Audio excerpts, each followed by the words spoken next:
There's a bunch of Twitter stuff to go over. Some stuff dropped yesterday.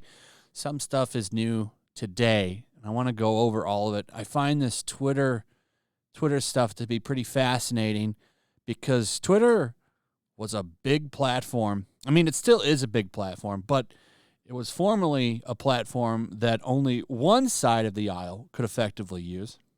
And use it they did to get people canceled, to get companies to drop to their knees. Political people have used it quite effectively over the past couple of years, and a lot of that has changed now. One of the more fascinating things that broke yesterday was Elon Musk saying that he'll reinstate suspended Twitter accounts beginning next week. As long as they didn't do anything bad like crazy spam or broke the law in any way, they're allowed to come back. So you're going to see a flood of accounts come back next week, and I think that's pretty cool, actually, given the way that it runs now compared to how it used to, especially over the past 4 years. You're going to see a lot of accounts come back. This is, of course, upsetting a lot of people. A lot of people very upset by this because they worked really hard to get those accounts banned. I saw some hardcore Antifa types got banned yesterday. Some of them came back, but it's like to see that. Like, you wouldn't have seen that before. Now you're seeing it. Like, the power dynamic has kind of shifted on Twitter, and I think that that's great. Let it be neutral, down the middle. I think that's fine. I don't have any problems with that. But the power for one side was not, it wasn't fair. And this is the biggest social media platform there is. So I like that there's some balance now. Though, of course, balance means it's now all right, far right now. Because, anything right of Stalin is racist now. Which I don't think Musk, gives a shit. They're trying real hard to label him as some kind of bigot. And it's not going to work because I don't think he's ever said anything crazy. But this will be great. I wonder how this is going to roll. A lot of accounts coming back. I think that's beautiful. A lot of people flipping out because of that. Because like I said, they worked real hard to get those accounts banned. Musk takes new media outlet to school after failed Bankman-Fried expose. He's been dunking on legacy media, which I think is beautiful. Like this one, you've got this outlet right here, and he points out that it's partially owned by SBF. And it's a massive conflict of interest. I like it when he points out that these people's journalistic integrity is garbage. And he hasn't done it just once. He's done it a few times now. He did it again the other day, going and saying that, you're giving flat-out misinformation. Your reports are wrong. And they don't like that. The Associated Press has been a huge dumpster fire over the past couple of years, for a while now.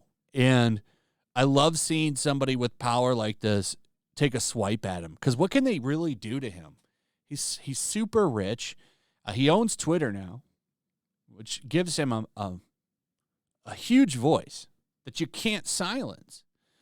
This is why I wonder what's going to happen with the app stores and why I talk about Apple and Google removing Twitter from the app stores, because that is something they can do, and I'm sure they're up his ass. It's going to be interesting what happens when he brings those accounts back, because I bet you Apple might take him off of the store. I bet you there's a 50% chance when he does that, Apple removes him. We don't know how much they're riding his ass, and I bet you they're contacting him every day, trying to make changes. It'll be interesting because this is big. I mean, Twitter, Elon Musk, he's got a lot of money. He could sue and take things to court. I don't know. He is bringing back the verification system next week, and now he's going to have different gold and other color, I think, gold and gray check marks. So Elon Musk says Twitter will relaunch its verification next week. Companies will get gold check mark. Governments will get gray, and people, celebrities or not, will have blue tick. I think that's hilarious. You know, those celebrities are going to be pissed that they have the same blue tick as a regular person. Companies, I think, is fine. I think giving companies a different color check mark is fine. And that helps with a lot of the advertiser problems, too. You know, Nintendo having a gold check mark versus a blue one. It's actually a decent idea. And I think that'll help. It will help things. Celebrities, I could care less about. Give them the same blue tick. They're going to hate that because they consider themselves kind of like elite people, like better than you type. They see you as a different kind of human. Actually, most of these elites do. They see you as like a subhuman. They see themselves as like pure human. It's really weird. I like the pure human. So, Washington Post, freaking out. Here's a good example of that. Opening the gates of hell. Musk says he will revive banned accounts. The Twitter chief says he'll reinstate accounts suspended for threats, harassment, and misinformation beginning next week. Of course, who wrote it? Taylor Lorenz. Taylor Lorenz taking aim at Elon Musk. Big shocker. So Taylor doesn't want people coming back. So when Taylor says threats, harassment, and stuff like that, it's like, oh, somebody criticized her on Twitter, and she got them banned, and now they're coming back. I highly doubt there was any of that. They always throw these keywords in there to try to play victimhood. No. So I think this is great. She's pissed. She's going to be writing millions of articles on Elon Musk. Never forget, this is Amber Heard's #1 supporter here, Taylor Lorenz. How she makes the good journalists look bad. Like Taylor Lorenz is giving journalists a bad name. She's an awful journalist. She smears people, tries to destroy people. She went to like libs of TikTok's family's house. Like it's like, what are you doing? Why is this allowed? But this is what has them all stirred up. You see stuff like this. Elon Musk, what do you think of the culture war? And he responds to somebody like this, talking about going on the offensive for political views. And he says, I am neither conventionally right nor left, but I agree with your point. The woke mind virus has thoroughly penetrated entertainment and is pushing civilization towards suicide. There needs to be a counter narrative. I love that. I love that. The woke stuff is destroying civilization. And a lot of these people, like Twitter was woke. Twitter was like the #1 town square for woke. And that's gone now. That's gone now. It's not perfect, but this being a totally one-sided thing is over. And that's why they're stomping their feet and acting like such babies about it. Because they don't own this platform anymore. This is why you see them putting out articles. There was an article the other day. If Twitter goes away, our democracy won't go with it.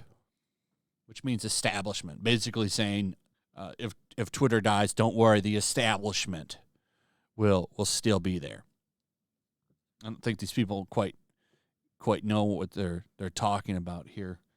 But anyway, Elon Musk making some changes on Twitter, and I like it. I'm all for it. Anyway, that's pretty much it. Let me know what you guys think. Also, if you would, please like, subscribe, share the video. Make sure you're still subscribed. Hit that notification bell. Check out my Rumble, my locals, and I'll see you on the next one. Peace. Make sure to check out my locals. There's a link in the description. It's a fun community that I'm trying to build over here. If you don't want to support me on YouTube, you can come over here. None of that money goes to YouTube. You also can just come over here for free. But if you are a supporter over here, I do plan on doing an extra live stream once a month and throwing links to the supporters so you can actually come on and have a supporter live stream with me. Also, it's a good place to catch all of my content. You don't have to worry about notifications like YouTube. They'll definitely work over here. So come check out my locals.